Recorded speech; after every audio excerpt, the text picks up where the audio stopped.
not sure if being patient also covers the part where you don't have to snap, right? But now feels like the right time to snap at these things. They're making me very, very angry. And then this thing is also making noise. The laptop. Fuck!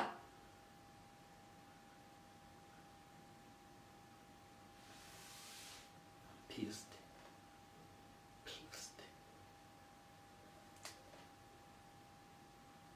This thing does not work. Why?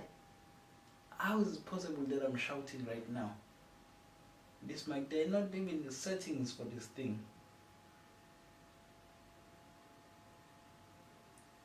Fuck me. Fuck me. Fuck me. Okay, so I'm recording with my phone now. Man. Shit. Hey, it's a lot of garbage that one has to deal with here. It's a lot of stuff. Lots of stuff. Damn, man. Hey, this thing. It's one of the things that I would actually give up on if I didn't like doing this stuff. Just because this microphone is acting up, I will just give up the whole thing. Alright, if it were up to me, obviously, if it was something that I hated doing and whatever, I'll just smash the whole thing now. The camera, because it's acting up, also it doesn't want to accept the memory cards, crash the laptop because it's making too much noise and there's nothing happening. The phone is the only thing that's working well. The memory cards are just chow those. Is it chow when you put something in the heart? Fuck. I'm pissed. Man. Why? This is the part that is supposed to be difficult. Right? It's supposed to be the easiest part. I just plug in the mic works, or I just talk. The talking part should be the difficult thing here. But no. Wait, no, not in here. Fuck. How is it possible that when I'm talking like this, the mic just spikes? It's called picking, right? I've been looking for videos all week how to stop picking, right? But I'm not even loud. Like when I'm talking like this is not my normal voice. My normal voice is something like this. So this is when I'm talking now, right? But when I'm talking like this, there's no need for anything to pick, right?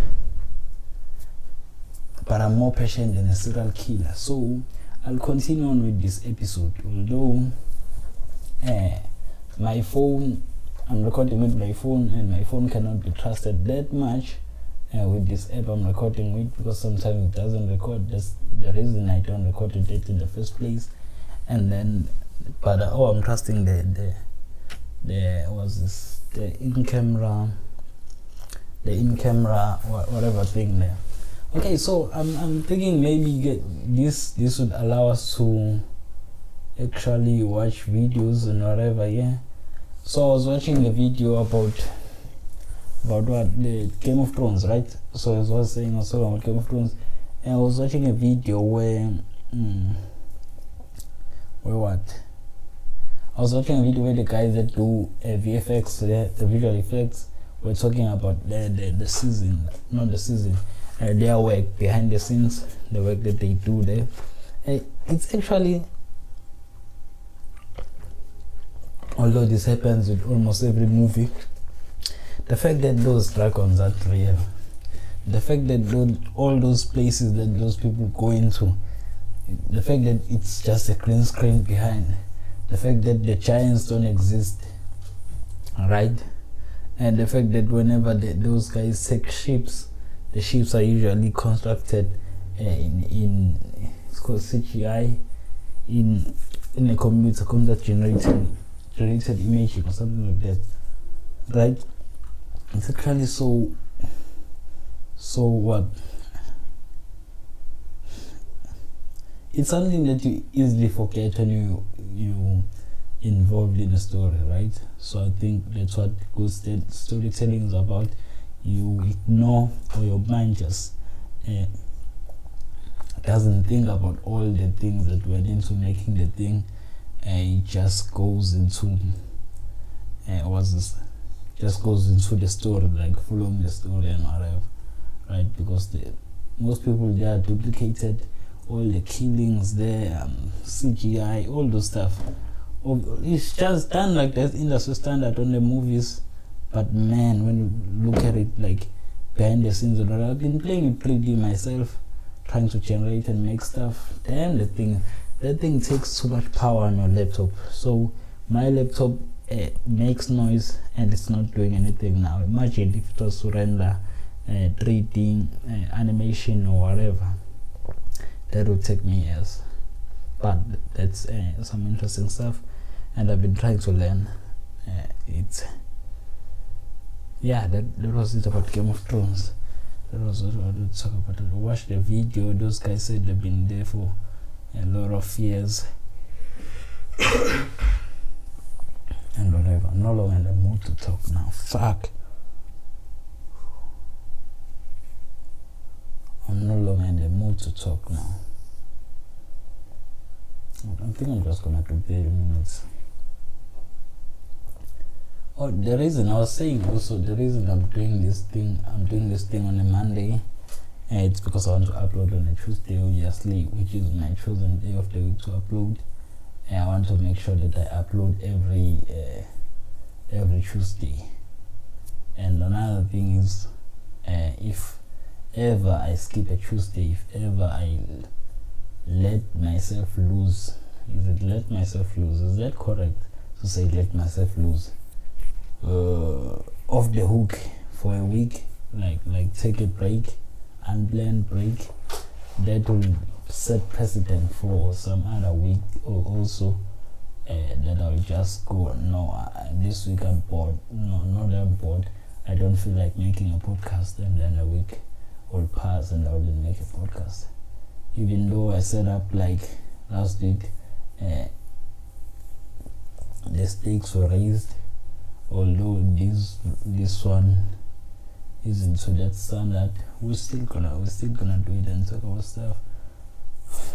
Man, you see, whenever you are so angry that you want to cry, sort of, there is that thing inside, like you can just crush something next to you a bit. I think it's because I didn't have a run today, right? There is a build up energy inside of me, right, that needs releasing and whatever.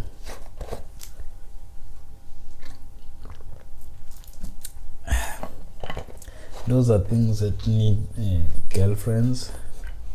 Obviously I don't have one, and I've been struggling to get one, and not that I've been approaching many girls, because that's the thing.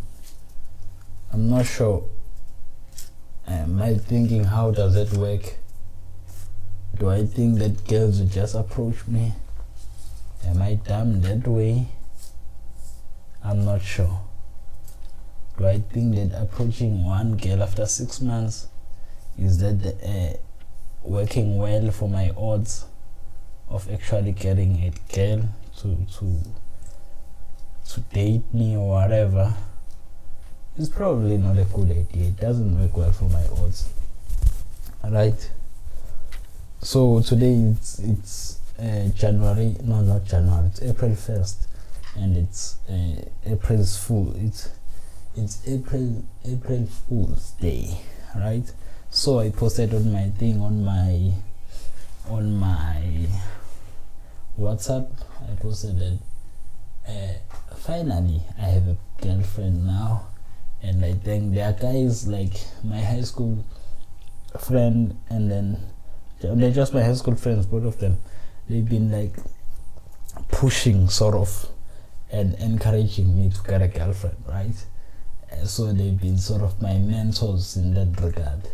So I said, my status went like, finally got a girlfriend, and thanks to these two guys, my mentors, for helping me in this project. And a lot of people were sending me messages saying congratulations, and others wanting pictures of the girl and whatever, because it's been known around my friend group that I've been struggling with this thing of getting girls. I'm not sure if it's considered struggling if everyone around you is struggling as well. Thing is, I've not been going hard at it, and that's my thing as well. I haven't been like actively looking for a girlfriend.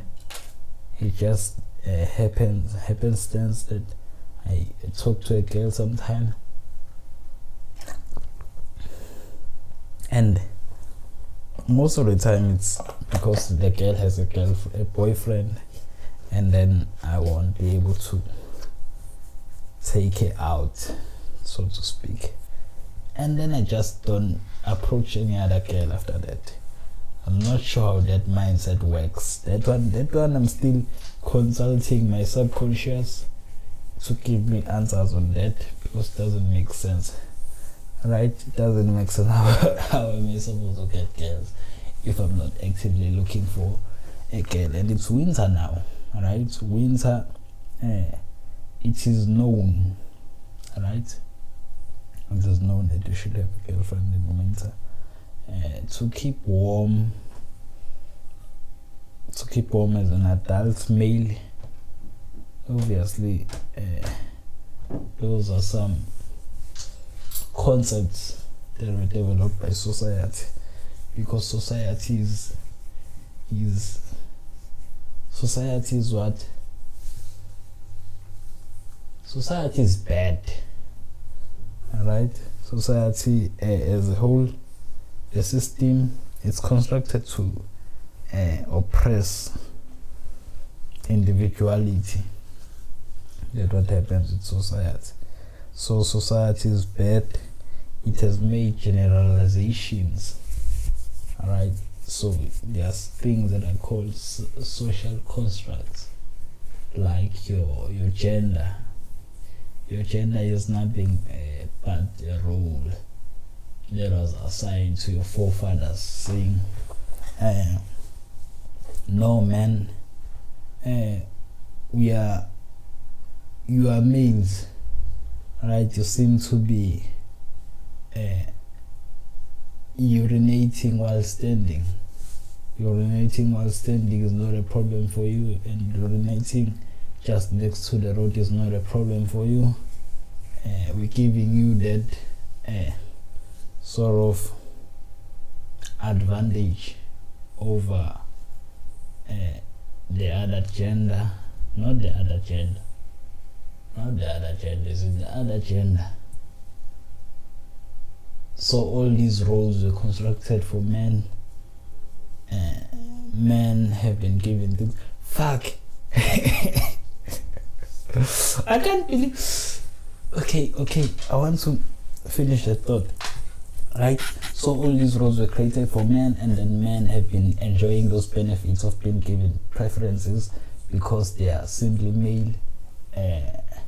All these years, males have been oppressing women. Does that sound right? All these years, men have been oppressing women, and women have been given roles that demean them, and that's why they are called females. Does that sound right? That's why they're called females. Gender is something that as a society we've constructed.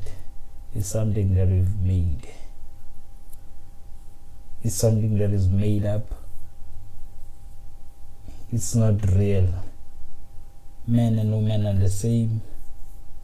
That's why for years and years only males have been going to wars, only males have been dying, and only females have been carrying children.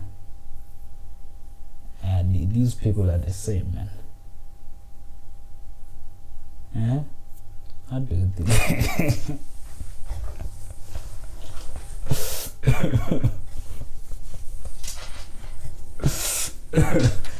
Fuck.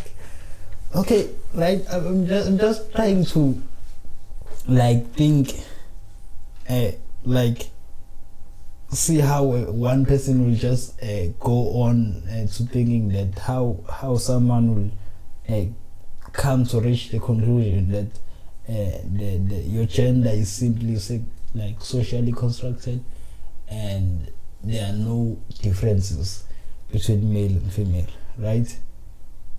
I'm not sure how people get to that. I'm not gonna try and say I know everything. Like this guy, Professor Jordan Peterson, I follow that guy a lot, right? And he talks about in his recent, not in his recent, but in his messages and whatever, I know his views, and it's easier to just regurgitate. It's called regurgitate. No, I think regurgitate. Just speak out his views, right? Because I'm most likely sure he's correct. He's researched the thing and whatever. But I want to try to also, he calls it hammering an idea, right?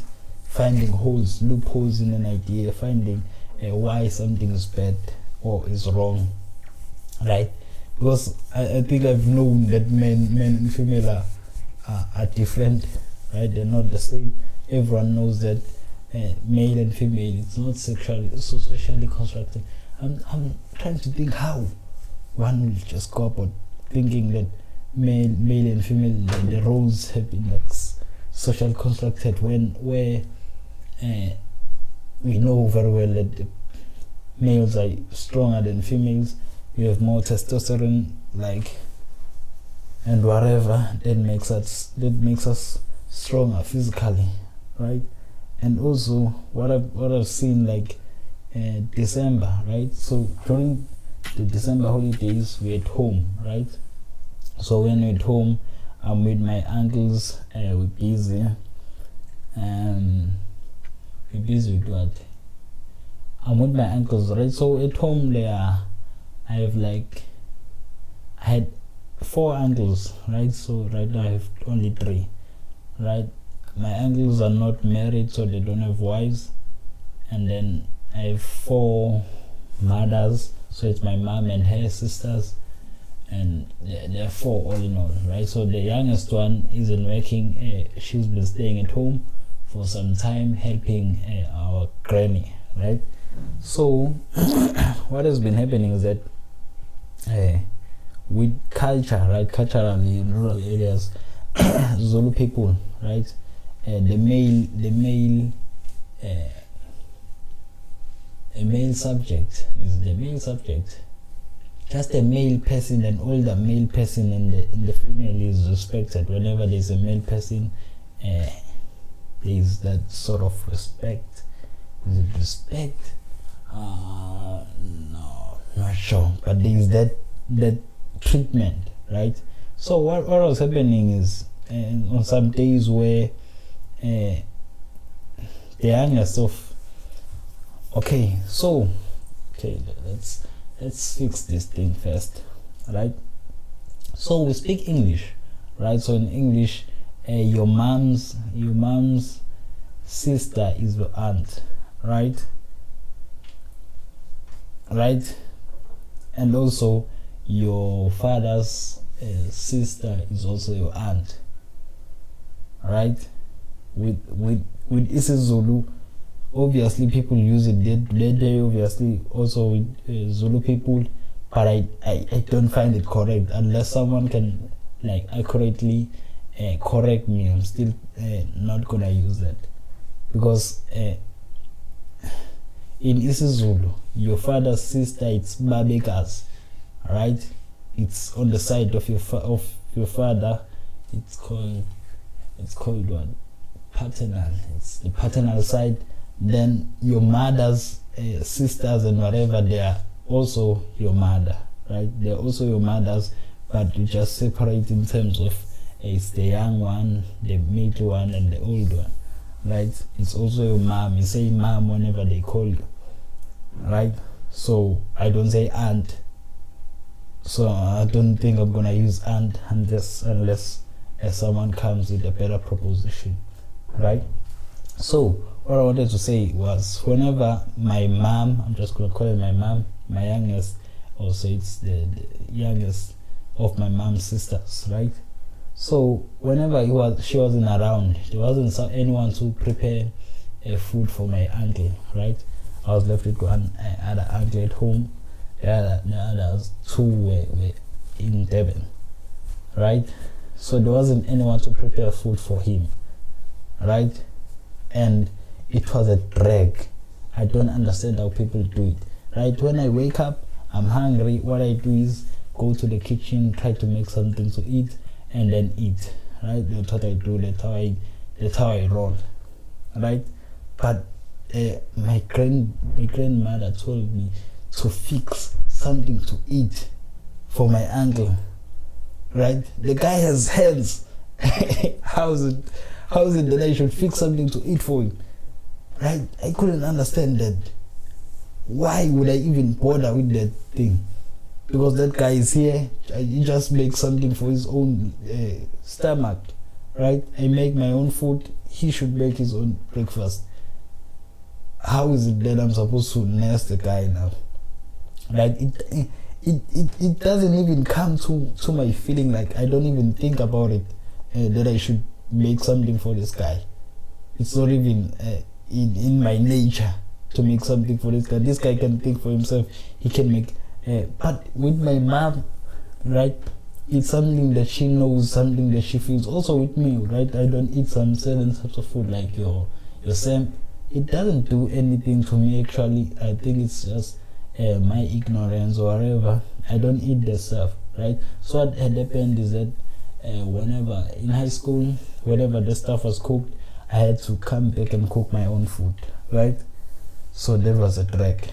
But as I was at home during the holidays, my mom will make sure that there is enough food left over from yesterday's food to actually be enough for me to eat the next day, because the next day they're going to cook that type of thing that I don't eat. Alright, even the thought of that, it's something I wouldn't think, right? That someone will just make arrangements for me to eat the next day, right? It's someone I wouldn't think, and certainly my uncles wouldn't think, right? It's just those things that I've been noticing a lot. There are differences in terms of males and females, in terms of the way we think, in terms of the way we do things, and how those are actually necessary for survival, right? Because we're helping each other. The male is available for the female, and whenever there are shortcomings in the male, that's why you have a wife and husband. They come together, make a family. You need both of them to actually complement and then make a family and straighten the world or whatever, right? So I'm not sure, man. Evidence suggests that males and females are different. You have to tell me otherwise to convince me of any other thought than that, right? Then what do I want to talk about as well? I want to talk about the I can but won't. This idea of I can but won't. It's different from I can't and won't, right? There's this guy who's this Fyodor Dostoevsky, right? This guy, in his book, I'm trying to figure out where the book is, where my what's the name of this thing, where my tablet is, right? I've been reading. Okay, so the tablet is somewhere here. I've been I was making sure that this thing saves the video, the sound here, because it's gonna be a problem if I find out that the phone is not recording. I'm actually gonna be so pissed that I'm not sure what I'll do. I just don't even want to think about it. There is this okay, so the book that I'm referring to, it's not from the underground, right? It's not from the underground, right? From this guy, Fyodor Dostoevsky. So there's this idea that he lives at the end when, okay, so he says, I've only in my life carried to an extreme what you have not dared to carry halfway, right? And what's more, you have your cowardice for good sense, and have found comfort in deceiving yourself, so that perhaps after all there is more life in me than you. Look into it more carefully. Why? We don't even know what living means now, what it is, and what it is called. Leave us alone without books, and we shall be lost in confusion at once.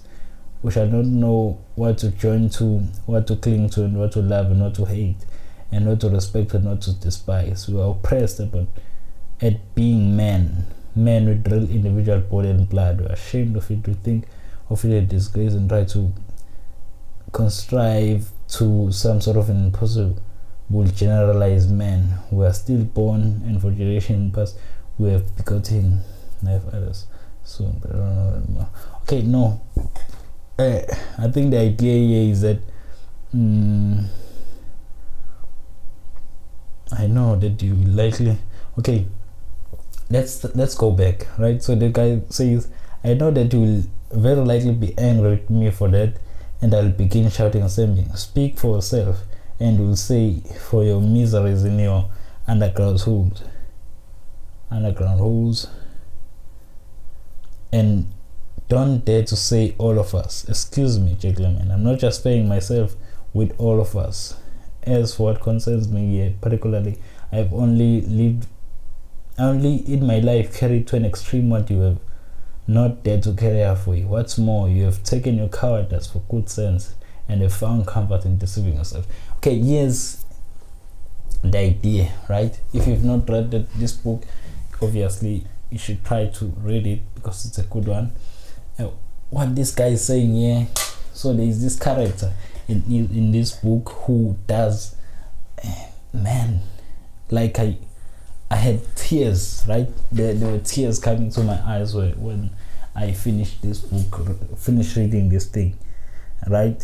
Because that guy does a lot of things that, man, you deem unnecessary, like unnecessary evil, like being mean for no reason. I wouldn't say for no reason, for being mean for the sake of being mean, right? Being bitter, being resentful, or whatever. Man, that character, okay, that thing will sort of make you cry. It's so bad, and I don't want to tell you, but it's so bad that I almost cried while reading that book. Yeah. Okay, so he says there, I think this thing is written from the form of that underground man, right? This man, after doing all of these things, all of these bad things, he says, in the end, I've done all these bad things, and yeah, maybe I'm a bad person, but I've lived my life, and I've taken it to an extreme. All right. And he says you take your cowardice for good sense, right? So he says, I think this is the idea that Jordan Peterson has been also going on about, saying that maybe it's not that you're not bad, but it's the fact that you're scared of being bad, or you don't know how to be bad, right? It's not that let's say like fighting, right? You avoid fights not because you know how to fight, but because you're scared. You don't actually know how to fight and you're scared of fighting, right? It's actually better to avoid fight and never fight, but know how to fight, than avoid fight and never fight because you don't know how to fight, right? That's called being scared, being a coward. You should be able to do something and not do it, other than not being able to do something and then not do it. That doesn't make you good. Just because you're not able to do something bad, you are not able to do it and you're not doing it, doesn't make you good, right? You're supposed to be able to do it but not do it, refrain from doing it. That makes you good, right? How did I get to this thing? I was just fascinated by that idea that you should be able to, but not do something wrong or something bad, right? But should be able to, right? Should be able to hurt people, should be able to kill. That's so extreme. But should be able to do bad things to people and not do them, right? Not just not do them because you're scared of doing them, because you don't know how to do them, right? That idea stick with me. Why did I bring that up? Oh fuck. I had something to relate that to. Oh, also the guy Jordan Peterson talked about being single, right? Being single because you've chosen to, not because at any instance that you approach a woman, you would get rejected. Any attempt you take at rectifying that such situation does not work, so you choose to be single, right? That's being single. Isn't virtuous, sort of. Isn't virtuous. Isn't being moral, like people who are not spiritual. People who go to church most of the time will say, I'm saving myself sort of for marriage or whatever. I think that's too extreme, but I'm saving myself sort of. You should be able to get people to, not people to like you. You should be able to get a girlfriend but not do it. If you're saying I'm being moral, I'm following whatever is written in the Bible or whatever, you should not just go okay, no, I'm not doing this girlfriend thing. But if you're given a chance to do it, you wouldn't be able to do it. You should be able to do it when given the chance, but not do it. Okay, fuck. Man. Oh, another thing is, I'm not sure why I've been doing this. I think I found something to help me with this problem yesterday. I think it was a guy where there was an interview between, there was a Q&A session, right? Jordan Peterson was there. There was this other guy as well. Fuck, I don't remember his name. It's Sir Rogers. I think I searched the guy yesterday. It's Sir Roger Scrutin. So Sir Roger Scrutin.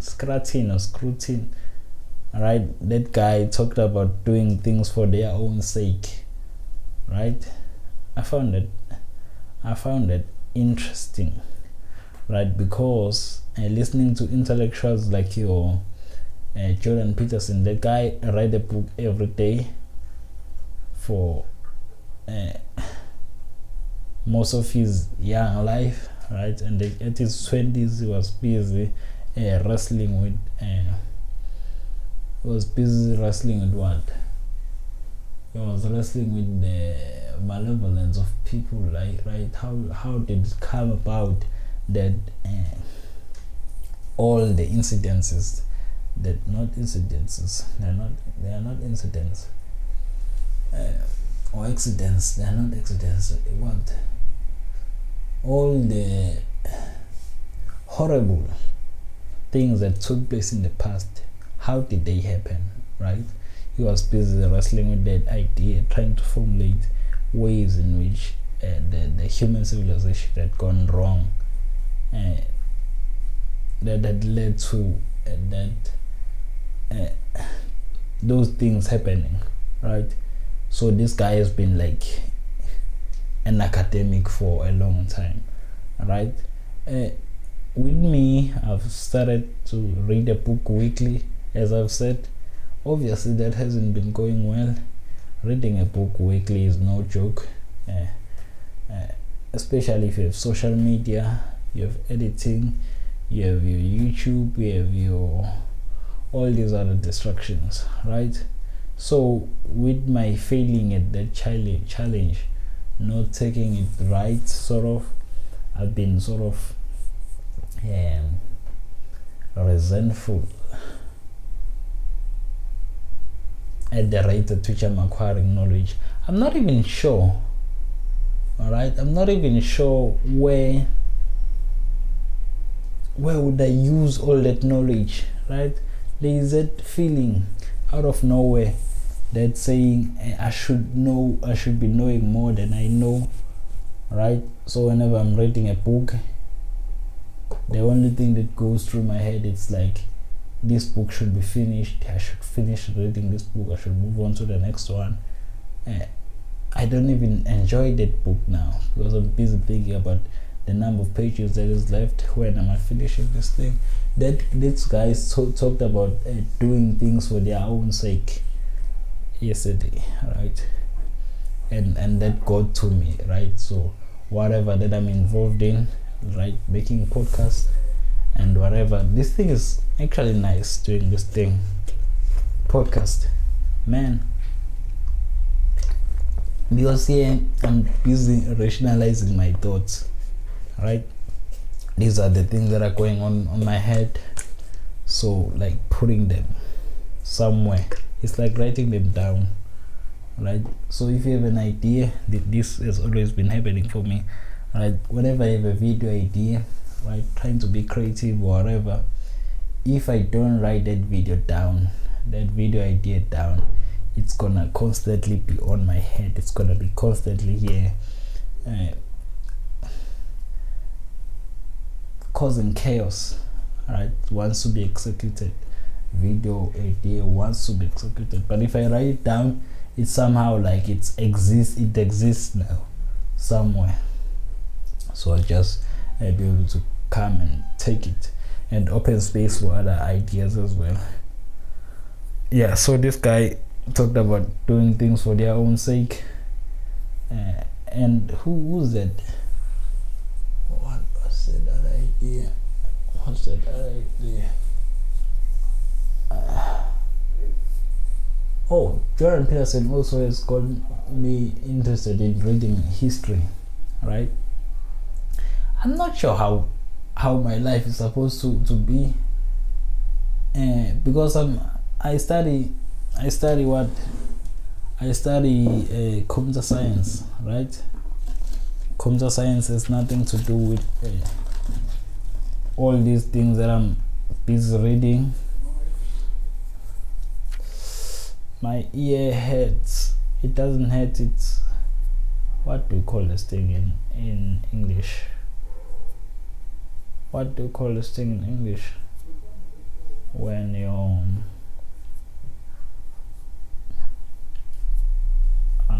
what do you call it? It's itchy. Is it called itchy? No, it's not itchy. Fuck, I don't know.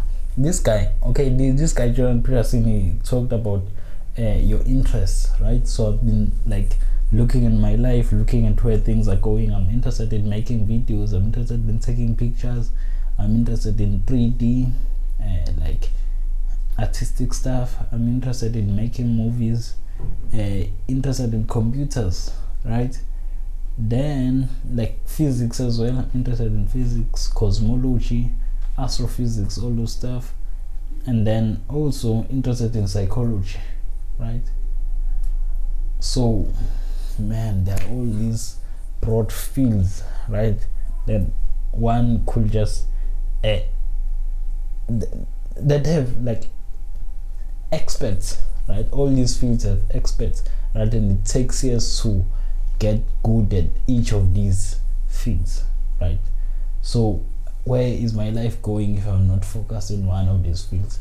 If I'm not just only a photographer, right? If I'm not just only interested in computers, if I'm just only interested in computers, like being the best computer programmer there is or whatever.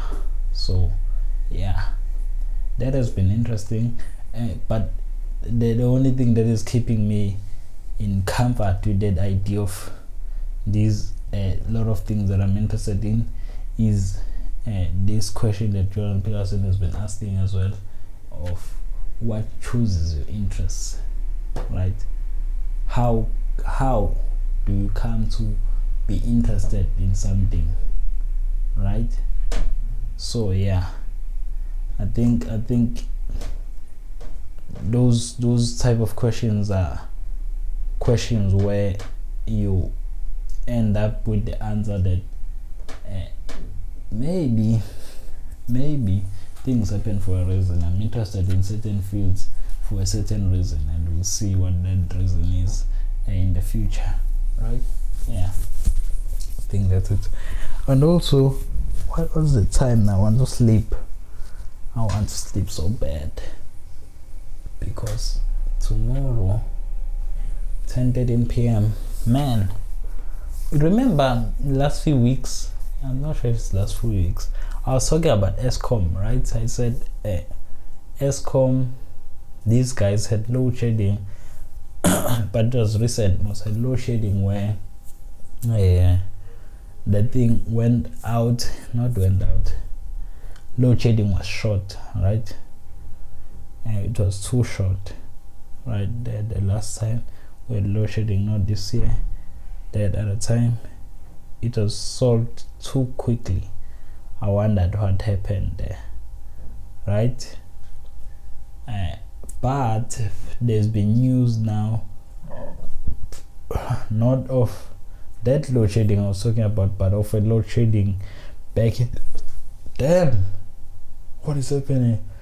A load shedding back in 2008, right? So that is where a 14 trillion, is it 14 trillion?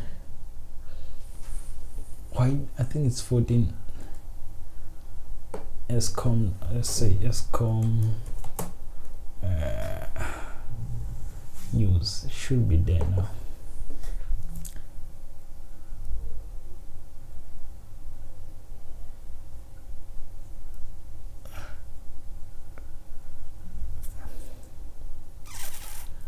So the ESCOM increase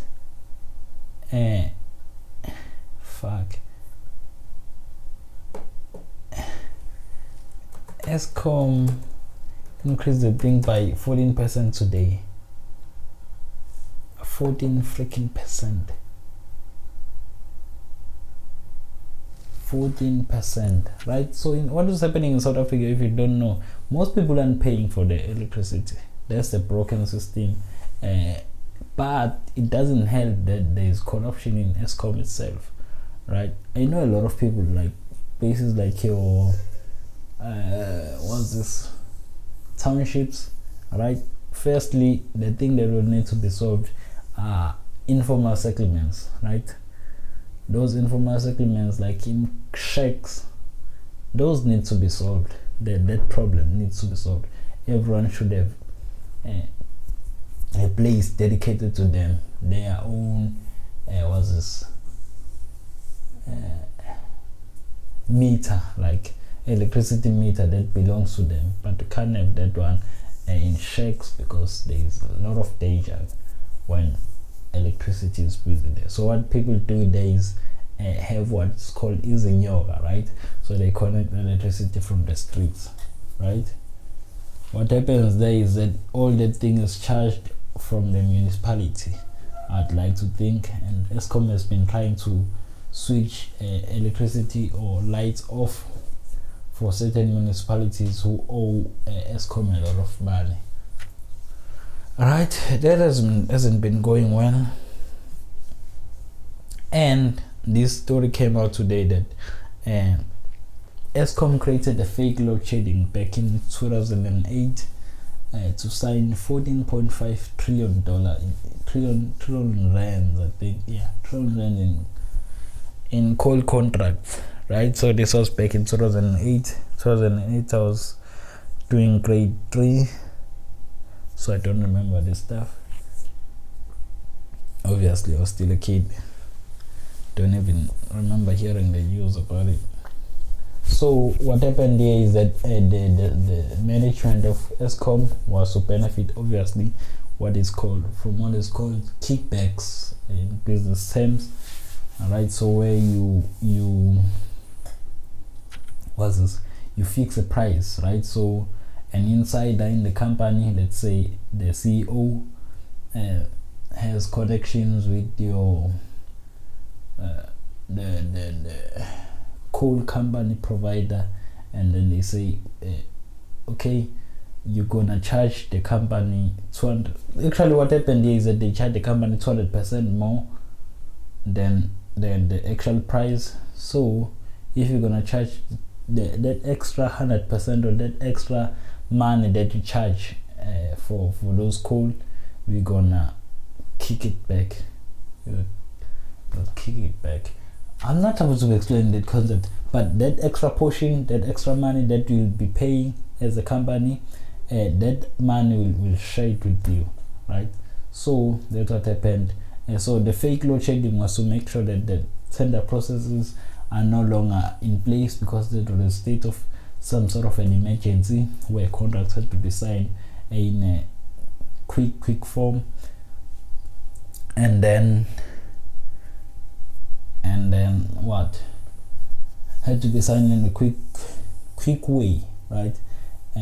That's why they made it fake load shedding, so that the companies wouldn't go through the necessary stages of a tender, and then they will just get the contracts, and then the management of Eskom will get kickbacks, because they will also collude with the suppliers to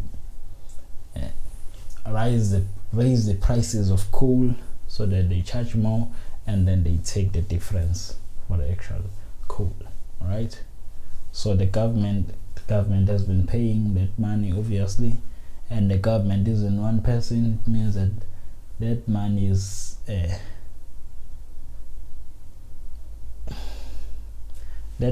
the taxpayers' money, right? So yeah, that has been something, man. South African, there's a problem with corruption in South Africa. It's a big one, right?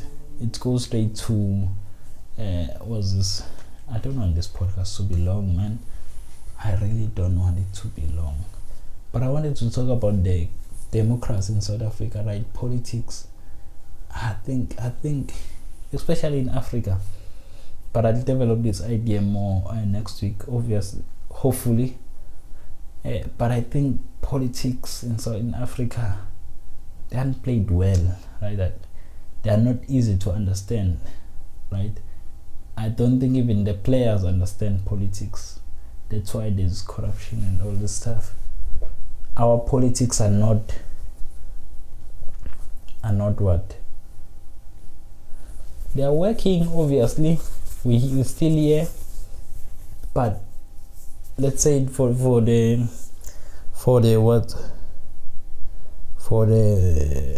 what those things, what do you call the parties that you vote for most? Political parties, right, that exist in South Africa. There is no clearly defined narrative that each political party has, right? So it's just that some even might be the same, but it's just that who's gonna implement whatever want to be implemented, which is a problem, because we should know how or what fundamental what's this? Ideas makes the ANC different from the EFF. We should just know whenever I'm talking to a person who's EFF, these in USA it's called being a liberal or being it's a liberal or Republican or a Democrat or something like that, left or right. If you're not this, you're dead, right? You can be an outsider, but there are two like giants that okay, if you are into these ideas, then you this way. If you're into these ideas, then you're this way, right? In here, it's also with the voting, the way people vote, man. It's not based on competence, which I think is the reason we're having a problem in South Africa. It's based on you're black, I'm gonna vote for you. The reason people don't vote for DA, it's not because DA is bad or whatever, but there is fear that DA is gonna bring back apartheid, which is impossible for them to bring back. But there is that inner fear within South Africans that okay, no, not these guys, screw them, they're white, it's a white party, we're never gonna vote for them. That's what runs in South Africa most. That's what governs our politics, and I think it's wrong. Alright, obviously I'm gonna have to clearly think this through and try to come back next week, right? Yeah, I'm actually happy that I did this podcast. I'm actually more relieved. There isn't energy that was staying that wanted me to run, because I didn't have my run today. It was cold and I had false homework. I thought something was being submitted tomorrow while it's due the other day. Okay, man, it's been nice talking to you. So much is here from Only in Row 15B. I'll talk to you in the next video.